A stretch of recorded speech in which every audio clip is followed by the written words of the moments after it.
You can't fly before you walk, before you crawl, before you got to start. And so that's why, Yeah. again, if you don't have a budget, shut this conversation off and go to Dave Ramsey and go find out how to do a budget.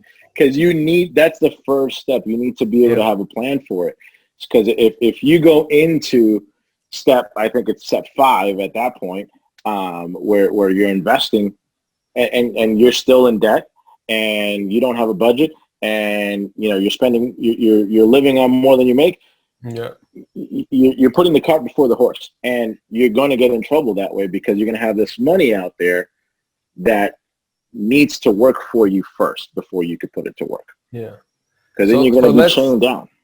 I think we can both agree on the fact that you need to have a certain amount of money saved up in your bank account in case anything comes up before you even consider investing. You should definitely, if you take anything away from this, is that you should definitely have all your credit card debts paid off in full before you even consider investing in anything, period. Exclamation point, exclamation point, exclamation point. Yes, absolutely. So once you get to that level, make sure you have a good level of emergency money in place, so that when it rains, and it's been raining this whole year, right? Oh, yeah.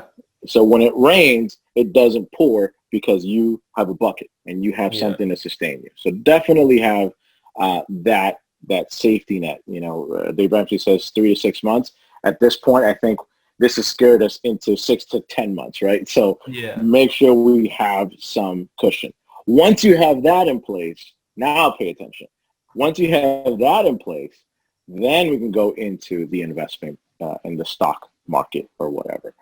And the stock market is a crazy thing. We see, every night the news puts on some numbers, and you see green or red, and then that gives you, the stock market went up, the stock market went down. But what that is it's called an index, right? It's basically saying, how did certain companies of certain sizes do on that day, right? So how did Apple, how did Microsoft, how did Google do on that day, right?